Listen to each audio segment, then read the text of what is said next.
കർത്താവിൻ്റെ അതിപരിശുദ്ധ നാമം ഇന്ന് പ്രഭാതത്തിലും മഹത്വപ്പെടുമാറാകട്ടെ. എല്ലാ സഹോദരങ്ങൾക്കും വേഗം വരുന്ന യേശു ക്രിസ്തുവിൻ്റെ അതിശ്രേഷ്ഠ നാമത്തിൽ ക്രിസ്തീയ വന്ദനത്തെ അറിയിക്കുന്നു. ഓരോ ദിവസവും ദൈവം നമുക്ക് ദാനമായി നൽകുമ്പോൾ ദൈവത്തിന് മഹത്വം കരയറ്റാൻ, നന്ദി പറയാൻ നമ്മൾ തയ്യാറാവണം. എണ്ണമില്ലാത്ത ഉപകാരങ്ങൾ ദൈവം നൽകി അനർത്ഥങ്ങളിൽ നിന്ന് വിടുവിക്കുന്നു, ദുഷ്ടങ്ങളിൽ നിന്ന് കാക്കുന്നു. ചോദിക്കാത്ത എത്രയോ വിടുതലുകൾ ദൈവം നൽകുന്നു. അപ്പോൾ കർത്താവേ, ഞാൻ ഞങ്ങളുടെ മുമ്പാകെ നമിക്കുന്നു, അങ്ങേക്ക് നന്ദി പറയുന്നു എന്ന് പറയാൻ നമ്മൾ തയ്യാറാവണം. സ്വന്തം കഴിവ് കൊണ്ടോ മിടുക്ക് കൊണ്ടോ ധനം കൊണ്ടോ ആരോഗ്യം കൊണ്ടോ നിൽക്കാൻ പറ്റുന്ന ഒരു കാലഘട്ടമല്ല പ്രിയരെ. ആരോഗ്യത്തെ പിടിച്ചു നിർത്താൻ എത്ര പണമുണ്ടെങ്കിലും കഴിയില്ല. നിമിഷ നേരം കൊണ്ട് ആരോഗ്യം പോകും. നമ്മൾ സൂക്ഷിച്ച് ഡ്രൈവ് ചെയ്താലും നമ്മുടെ കുഴപ്പം കൊണ്ടായിരിക്കില്ല ആക്സിഡൻ്റ് ഉണ്ടാകുന്നത്. നമുക്കറിയാമല്ലോ, ദൈവത്തിൻ്റെ സൂക്ഷിപ്പുള്ളത് കൊണ്ടാണ് നമ്മൾ ഓരോ ദിവസമായിരിക്കുന്നത്, ഓരോ നിമിഷമായിരിക്കുന്നത് എന്ന് ഓർത്ത് ദാവീദ് പറഞ്ഞതുപോലെ പറയാൻ തയ്യാറാണ്. ദൈവമേ, അവിടുന്ന് ഒഴികെ ഞങ്ങളുടെ ജീവിതത്തിൽ ഒരു നന്മയില്ല. കാരണം ജീവിക്കാൻ ആയുസ് നൽകിയത് കൊണ്ടാണ് നന്മ അനുഭവിക്കുന്നത്.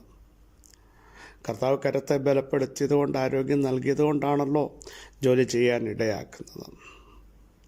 കിടക്കയിലാണെങ്കിൽ നമുക്കെങ്ങനെ ജോലി ചെയ്യാൻ പറ്റും? അപ്പോൾ അതിനെല്ലാം നമ്മൾ ദൈവത്തിന് നന്ദി പറയണം. നമ്മുടെ ബുദ്ധി കൊണ്ടല്ല, നമ്മുടെ കഴിവുകൊണ്ടല്ല, നമ്മുടെ ഡിഗ്രിയുടെ പാരമ്യം കൊണ്ടല്ല, മറിച്ച് ദൈവമേ, അങ്ങയുടെ കൃപ ഞങ്ങളോട് കൂടെ ഇരിക്കുന്നു, അങ്ങൊഴികെ ഒരു നന്മയുമില്ല. പൗലോസ്ലീഹായ്ക്ക് ഒത്തിരി യോഗ്യതകൾ മനുഷ്യമേ എടുത്ത് പറയാനുണ്ടെങ്കിലും, അല്ലേ, ധനമിഷ്ടം പോലുള്ള മനുഷ്യൻ, പാരമ്പര്യമുള്ള മനുഷ്യൻ, ഡിഗ്രി സമ്പാദിച്ച മനുഷ്യൻ, സ്വാധീനങ്ങളുള്ളവൻ പറയുകയാണ്, ഞാനായിരിക്കുന്നത് ദൈവത്തിൻ്റെ കൃപയാല. പറഞ്ഞു തീരാത്ത എല്ലാ ദാനങ്ങൾ നിമിത്തവും ഞാൻ ദൈവത്തിന് സ്തോത്രം ചെയ്യുന്നു എന്ന് പറയണമെങ്കിൽ തൻ്റെ ജീവിതത്തെ നിങ്ങളും തട്ടിച്ച് നോക്കിയേ. തനിക്കുണ്ടായിരുന്നതെല്ലാം പിൻപിലെറിഞ്ഞു കളഞ്ഞിട്ട് താൻ പറയുകയാണ്, ഞാനായിരിക്കുന്നത് ക്രിസ്തുവില്ല. നമ്മളാണെങ്കിൽ പറഞ്ഞതിന് എനിക്കിഷ്ടം പോലെ ധനമുണ്ടാകും, ഞാൻ ഇന്നാരുടെ മോനാ, ഡിഗ്രി സമ്പാദിച്ചിട്ടുണ്ട്, യെരുശലേം കൗൺസിൽ മെമ്പറാണ്, അധികാരങ്ങൾ തൻ്റെ കയ്യിലുണ്ട്. പക്ഷേ അതൊന്നുമല്ല പറയുന്നത്. എനിക്ക് പറയാനുള്ളത്, എന്നെ നടത്തിയ കർത്താവിനെ പറ്റിയാണ്. ഞാനായിരിക്കുന്നത് കൃപയാൽ. ഇന്ന് പകലിലും പ്രിയ സഹോദരങ്ങളെ, നമുക്കങ്ങനെ പറയാൻ കഴിയുമോ? നമ്മൾ സ്വയത്തിൽ ആശ്രയിച്ചിട്ടില്ലേ? ധനത്തിൽ ആശ്രയിച്ചിട്ടില്ലേ? പാരമ്പര്യത്തെ നമ്മൾ വലുതായി കണ്ടിട്ടില്ലേ? ഇതൊക്കെ ഒറ്റ നിമിഷം കൊണ്ട് പോകും എന്ന് ചിന്തിച്ച് ഉയരത്തിലുള്ളത് അന്വേഷിക്കാൻ, ഭൂമിയിലുള്ളതല്ല ഉയരത്തിലുള്ള അന്വേഷിപ്പാൻ നമുക്കിന്ന് പകൽ ഇടയാവണം.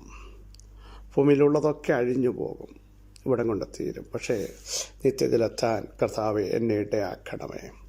വിശുദ്ധ ജീവിതം നയിക്കാൻ, അങ്ങയുടെ കൽപ്പനകൾ പ്രമാണിപ്പാൻ, അവിടുത്തെ ഇഷ്ടത്തിനു വേണ്ടി വേർതിരിക്കപ്പെടാൻ ഞാൻ എന്നെ തന്നെ സമർപ്പിക്കുന്നു എന്ന് പറഞ്ഞ് ദൈവത്തിൻ്റെ ഇഷ്ടം ചെയ്ത് വാഗ്ദത്തം പ്രാപിപ്പാൻ ഈ ദിവസങ്ങളിൽ പൂർണ്ണ സഹിഷ്ണുത നമുക്ക് ആവശ്യമല്ല, വളരെ അത്യാവശ്യമാണ്. വരുവാനുള്ളവൻ വരും, താമസിക്കുകയില്ല. എൻ്റെ നീതിമാൻ വിശ്വാസത്താൽ ജീവിക്കുമെന്ന് പ്രഖ്യാപനം ചെയ്യാൻ നമ്മൾ തയ്യാറാകുമെങ്കിൽ നമ്മുടെ ജീവിതത്തിൻ്റെ എല്ലാ ഘട്ടങ്ങളിലും ദൈവത്തിൻ്റെ സാന്നിധ്യമുണ്ടായിരിക്കും, അവിടുത്തെ സാമീപ്യമുണ്ടായിരിക്കും. വേദന വരട്ടെ, സങ്കടം വരട്ടെ, സംഘർഷങ്ങൾ വരട്ടെ, സാധ്യതകൾ അസ്തമിക്കട്ടെ, സാഹചര്യങ്ങൾ എതിരാവട്ടെ, അവിടെയൊക്കെയും കർത്താവിൻ്റെ കരുണയും അവിടുത്തെ ദയയും അവിടുത്തെ വിശ്വസ്തതയും നമുക്ക് വേണ്ടി വെളിപ്പെട്ട് വരും എന്നുള്ളതിന് സംശയമില്ല. വളരെ സുപരിതമായൊരു വാക്യം, 1 രാജാക്കന്മാർ 17:14. യഹോവ ഭൂമിയിൽ മഴ പെയ്യ്ക്കുന്ന നാൾ വരെ കലത്തിലെ മാവ് തീർന്നു പോകുകയില്ല, ഭരണിയിലെ എണ്ണ കുറഞ്ഞു പോകുകയില്ല എന്ന് ഇസ്രായേലിൻ്റെ ദൈവമായ യഹോവ അരുളി ചെയ്യുന്നു എന്ന് പറഞ്ഞു.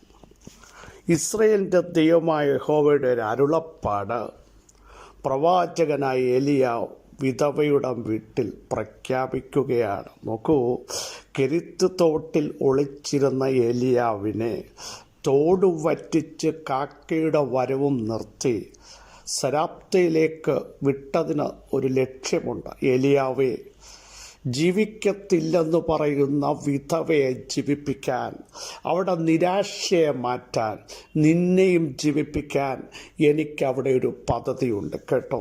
പ്രിയ സഹോദരങ്ങളെ, ചില വഴികളൊക്കെ അടയുമ്പോൾ, കാക്കയുടെ വരവ് നിൽക്കുമ്പോൾ നിങ്ങൾ നിരാശപ്പെടരുത്, ഭയപ്പെടരുത്. അതിൻ്റെ പിന്നിലും ദൈവത്തിൻ്റെ ഒരു പ്രവൃത്തിയുണ്ടെന്ന് വിശ്വസിക്കുന്നവർ ആത്മാവിൽ സ്തോത്രം ചെയ്യണം. ഹല്ലേലൂയ. ചില വഴികൾ അടയും കർത്താവ് എന്താ സംഭവിച്ചത്? ഉള്ളതൂടെ തീർന്നോ? ഇല്ല, ഉള്ളത് തീരാനല്ല, ഇപ്പുറത്ത് തീരാൻ പോകുന്ന ചിലതിനെ ജീവിപ്പിക്കാൻ വേണ്ടി നിന്നെ എനിക്കൊന്ന് എഴുന്നേൽപ്പിച്ച് മതിയാകുകയുള്ളൂ. തീരുമെന്ന് പറയുന്നിടത്ത് ജീവൻ വെപ്പിക്കാൻ, നിന്റെ നാവിനെ ഒന്ന് ചലിപ്പിക്കാൻ എനിക്ക് യൂസ് ചെയ്യണം ഏലിയാവേ. ഇപ്പം ഏലിയാവിന് എലിയാവി വീട്ടിൽ ചെല്ലുകയാണ്.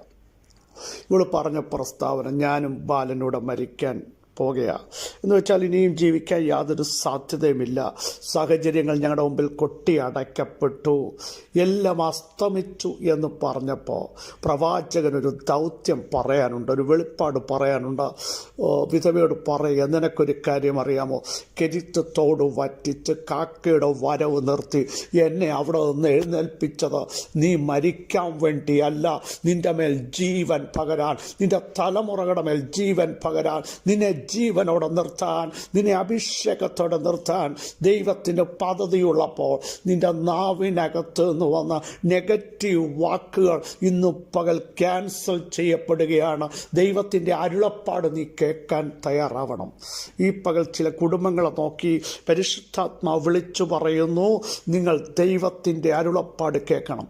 എലിയാവ് പ്രഖ്യാപിക്കുക. നോക്കൂ, ഒരു മരണ വീട്ടിൽ നിന്ന്, മരണത്തെ ഫേസ് ചെയ്യുന്ന ഇടത്ത് നിന്ന്, ഇനി ജീവിക്കാൻ പറ്റത്തില്ലെന്ന് പറയുന്നിടത്ത് നിന്ന് ഏലിയാവ് പ്രഖ്യാപിക്കുക, സൈന്യങ്ങളുടെ ദൈവമായ അല്ലെങ്കിൽ ഇസ്രയേലിൻ്റെ ദൈവത്തിൻ്റെ അരുളപ്പാട് നീ കേൾക്കണം, നിന്റെ കുഞ്ഞ് കേൾക്കണം.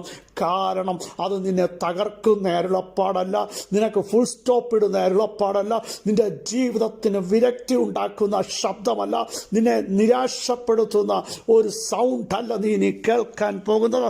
നിന്റെ നിരാശ മാറി നിന്റെ നാവിനകത്ത് നിന്ന് വന്ന മരണത്തിൻ്റെ വ്യാപാരം എന്നേക്കുമായി മാറ്റപ്പെടുന്ന ദൈവശക്തിയുടെ വാക്ക് നീയും നിന്റെ തലമുറയും ഇന്ന് പകൽ കേൾക്കണം. ഇതാണ് ഏലിയാവിന് പറയാനുള്ളത്. ഒരു വലിയ ആത്മശക്തിയോടെയാണ് ഞാൻ ഈ ദൂത് വിളിച്ചു പറയും. നിന്റെ ശരീരത്തെ നോക്കി, നിന്റെ തലമുറയുടെ ശരീരത്തെ നോക്കി, ഭാവിയെ നോക്കി പിശാച് നിന്റെ അകത്ത് മന്ത്രിക്കുമ്പോൾ നീ അത് ഏറ്റുപറയരുത് ആ വാക്കുകൾ.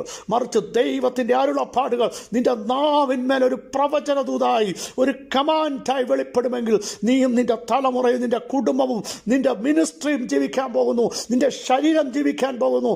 ഈ പകൽ സാഹചര്യത്തെ തകർത്ത് കളയുന്ന അനോയിന്റിംഗ് നിന്റെ ആദരത്തിലൂടെ പുറപ്പെട്ടു വരട്ടെ. Hallelujah, hallelujah. വിശ്വസിക്കുന്നവർ സ്തോത്രം ചെയ്താട്ടെ. എലിയാവ് പറയുക, നീ ഒരു കാര്യം ചെയ്യണം. യഹോവ ഭൂമിയിൽ മഴ പെയ്ക്കുന്ന ആ ഡേ വരെ, സ്തോത്രം. നോക്കൂ, ഇവള് മരിക്കാനിരിക്കുമ്പോൾ ദൈവത്തിൻ്റെ അരുളപ്പാട് ഭക്തൻ പറയുക, ഭൂമിയിൽ എന്ന് ദൈവം മഴ പെയ്ക്കുന്നു ആ റൈറ്റ് ടൈം വരെ നിൻ്റെ കലത്തിലെ മാവ് തീരത്തില്ല, ഭരണിയിലെ എണ്ണയ്ക്ക് ഒരു കുറവും വരത്തില്ല. നീ എടുക്കും തോറും എണ്ണ വർദ്ധിക്കും, നീ എടുക്കും തോറും മാവ് വർദ്ധിക്കും, അതിന് കുറവ് വരത്തില്ല. ദൂത് മനസ്സിലാകും. ദൈവത്തിൻ്റെ പ്രവൃത്തി ഇന്ന് പകൽ ചില കുടുംബങ്ങളുടെ മേൽ ദൈവാത്മാവ് വെളിപ്പെടുത്തുന്നു. ഫുൾ സ്റ്റോപ്പിട്ട് പൂട്ടിപ്പോകാൻ നിൽക്കുന്ന, തിരിച്ചു പോകാൻ നിൽക്കുന്ന, മതിയെന്ന് പറയുന്ന, ഇനിയും ബാലൻ്റെ ഭാവി എനിക്ക് കാണാൻ പറ്റില്ലെന്ന് പറയുന്ന, എല്ലാം അസ്തമിച്ചു, ഞാൻ ഇനി എന്ത് ചെയ്യുമെന്ന് പറഞ്ഞ് നെഗറ്റീവ് ചിന്താഗതി അകത്തേക്ക് വ്യാപരിപ്പിക്കുമ്പോൾ ദൈവത്തിൻ്റെ വചനത്തിൻ്റെ ശക്തി ചില കുടുംബങ്ങളെ ഇന്ന് പകൽ തൊടുകയാണ്. ദൈവം മഴ പെയ്ക്കുന്ന നാൾ വരെ, യെസ്, ദൈവത്തിൻ്റെ വഴി വെളിപ്പെടുന്നത് വരെ നിനക്കൊരു കുറവുണ്ടാവില്ല. ഇതിനുവേണ്ടി അഭിഷേകമുള്ളവനെ ഒരുത്തനെ നിൻ്റെ വീട്ടിലേക്ക് അയച്ചത് എന്ന് വെച്ചാൽ ദൈവത്തിൻ്റെ അഭിഷേകം നിൻ്റെ കുടുംബത്തിനകത്തേക്ക് വന്നാൽ, ദൈവത്തിൻ്റെ സ്പർശനം നിൻ്റെ തലമുറകളിലേക്ക് വന്നാൽ ഇന്ന് പകൽ ജീവിക്കത്തില്ലെന്ന് നീ പറയുന്ന വിഷയം ജീവിക്കുന്നു. നിന്നോട് ആര് പറഞ്ഞു ബാലൻ മരിക്കുമെന്ന്? ഹാഗറേ, നിന്നോടാര് പറഞ്ഞു ഇസ്മായിൽ മരിക്കുമെന്ന്? അവന് പേരിന്നതാകുമെന്ന് ദൈവം പറഞ്ഞില്ലേ? നീ തന്നെയല്ലേ പറയുന്നത് ബാലൻ്റെ മരണം കാണണ്ടെന്ന്?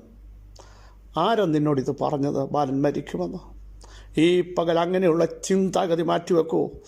ജീവിക്കുമെന്ന് വിളിച്ചു പറയാൻ എൻ്റെ പ്രസ്ഥാനം ജീവിക്കും, എൻ്റെ മിനിസ്ട്രി ജീവിക്കും, കർത്താവ് എനിക്ക് നൽകിയ കുടുംബം ജീവിക്കും, ഞങ്ങൾ ആത്മാവിൽ നടക്കും. ഫുൾ സ്റ്റോപ്പ് ഇടാൻ ഒരു ദുഷ്ടപിശാചിൻ്റെ വാക്കുകളും ഞങ്ങൾ റിസീവ് ചെയ്യത്തില്ലെന്ന് ഇന്ന് പകൽ വിശ്വസിക്കുന്നവർ ആമേൻ പറഞ്ഞ ഈ ദൂത് ഏറ്റെടുക്കും. യേശുവിൻ്റെ നാമത്തിൻ്റെ ശക്തി നിങ്ങളുടെ കുടുംബത്തിൽ വരുന്നു. സകല ഷോർട്ടേജുകളും മരണം വിതയ്ക്കുന്ന ചില വാക്കുകളും ഇന്ന് പകൽ സ്വർഗമെടുത്ത് മാറ്റിയിട്ട് അവിടെ ജീവൻ വിതയ്ക്കുന്നു, ശക്തി വ്യാപരിക്കുന്നു, ആത്മാവിൻ്റെ ചില ചലനങ്ങൾ വരുന്നു. നിങ്ങളുടെ ഭാരണിയെ നിറയ്ക്കുന്നു, കലത്തെ നിറയ്ക്കുന്നു. നിങ്ങൾ തൊടുന്നിടത്ത് ദൈവശക്തി ഇറങ്ങുന്നു, നിങ്ങൾ നടക്കുന്നിടത്ത് ആത്മാവിൻ്റെ സാന്നിധ്യം ഇറങ്ങുന്നു. ഇതുവരെ ശൂന്യമാക്കിയിടത്ത് തന്നെ ഒരു വലിയ ദൈവപ്രവൃത്തി വർദ്ധിച്ചു വരുന്നു. യേശുവിൻ്റെ നാമത്തിൽ ആത്മാവിൻ്റെ വലിയ വർധനവ്, പരിശുദ്ധാത്മാവിൻ്റെ ശക്തിയുടെ വർധനവ്, പ്രാർത്ഥനയുടെ വർധനവ്, വിശ്വാസത്തിൻ്റെ വർധനവ് നിൻ്റെ കൂടാരത്തിനകത്ത് വെളിപ്പെട്ട് വരുമെങ്കിൽ ചിലത് ഇന്ന് പകൽ ആത്മാവിൽ ജീവിക്കാൻ, എഴുന്നേൽപ്പിക്കാൻ ദൈവത്തിന് പ്രസാദമുണ്ട്. ഹല്ലേലൂയ. വിശ്വസിച്ചുകൊണ്ട് സ്തോത്രം ചെയ്യൂ. യേശുവിൻ്റെ നാമത്തിൻ്റെ ശക്തി നിങ്ങളുടെ ശരീരത്തിൽ ഇപ്പോൾ തന്നെ വ്യാപരിക്കുന്നു. സ്തോത്രം ചെയ്യൂ. ഹല്ലേലൂയ. ദൈവാത്മാവ് നിങ്ങളെ നയിക്കുന്ന പകൽക്കാലമാ. ഇപ്പുറത്തെ വാക്കുകൾ നിങ്ങളുടെ ആദരത്തിൽ നിന്ന് മാറ്റിവെക്കൂ. ദൈവശക്തിയുടെ വാക്കുകൾ അതിർത്ത് ഞങ്ങൾ ജീവിക്കും, ഞങ്ങൾ എഴുന്നേൽക്കും, ഞങ്ങൾ ദൈവത്തിൻ്റെ പ്രവർത്തികളെ വർണ്ണിക്കും. ആത്മാവ് ഞങ്ങളെ ഗൈഡ് ചെയ്യും. പരിശുദ്ധ ദൈവമേ, സ്വർഗസ്ഥ പിതാവേ, അങ്ങ് ഞങ്ങളെ കേൾപ്പിച്ച ആലോചനയുടെ ആഴം ഏറ്റെടുത്ത് സ്തോത്രം ചെയ്യുന്നു. അസാധ്യ മണ്ഡലങ്ങൾ ഞങ്ങളുടെ മുമ്പിൽ വരുമ്പോൾ എല്ലാം തീർന്നു, ഇനി രക്ഷയില്ലെന്ന് പിശാച് പറയുമ്പോൾ ഇപ്പുറത്ത് ഞങ്ങളെ എഴുന്നേൽപ്പിക്കുന്ന, ഞങ്ങളെ ജീവിപ്പിക്കുന്ന, ആത്മാവിൽ നടത്തുന്ന, ദൈവകൃപയുടെ ആഴങ്ങൾ കൊണ്ടുവരുന്ന ദൈവത്തിന് മഹത്വം കരേറ്റുന്നു. പാമ്പുകളെ, തേളുകളെ, ശത്രുവിൻ്റെ സകല ബലത്തെയും ശത്രുവിൻ്റെ തന്ത്രങ്ങളെയും നെഗറ്റീവ് ചിന്താഗതികളെയും ഞങ്ങളുടെ നാവിൽ നിന്ന് ക്യാൻസൽ ചെയ്യുന്നു. വാചനത്തിൻ്റെ ശക്തി വ്യാപരിക്കട്ടെ. ഇസ്രായേലിൻ്റെ ദൈവത്തിൻ്റെ അരുളപ്പാടുകൾ ഞങ്ങൾ കേൾക്കട്ടെ. അഭിഷേകത്തിൻ്റെ ശക്തി ഞങ്ങളുടെ തലമുറകളുടെ മേൽ വരട്ടെ. അവിടെ ഞങ്ങൾ നൽകിയ വിടുതലുകൾക്കായി സ്തോത്രം, സൗഖ്യത്തിനായി സ്തോത്രം, സമാധാനത്തിനായി സ്തോത്രം, ബലത്തിനായി സ്തോത്രം. സകല മഹത്വവും അങ്ങയുടെ പദപീഠത്തിങ്കൽ മാത്രം അർപ്പിക്കുന്നു. യേശു ക്രിസ്തുവിൻ്റെ ധന്യമുള്ള നാമത്തിൽ കൃപയുണ്ടായി പ്രാർത്ഥന കേൾക്കണമേ. ആമേൻ. ക്രിസ്തുവിൽ പ്രിയ സഹോദരങ്ങളെ, ധൈര്യത്തോടെ വിശ്വാസം പ്രഖ്യാപിക്കാമോ? നെഗറ്റീവ് ചിന്തകൾ മാറ്റാമോ? ദൈവത്തിൻ്റെ മഹത്വം ഇന്ന് പകൽ തൻ്റെ ജനത്തിൻ്റെ മേൽ വെളിപ്പെട്ട് വരിക. പരിശുദ്ധാത്മാവ് നിങ്ങളെ ഗൈഡ് ചെയ്യാൻ പോകുക. ദൈവാത്മാവിനാൽ നിങ്ങൾ നയിക്കപ്പെടാൻ പോകുക. ഈ വചനങ്ങളാൽ കർത്താവ് നിങ്ങളെ സഹായിക്കട്ടെ. ക്രിസ്തേശുവിൽ നിങ്ങളുടെ സഹോദരൻ പാസ്റ്റർ ബിജു മാത്യു.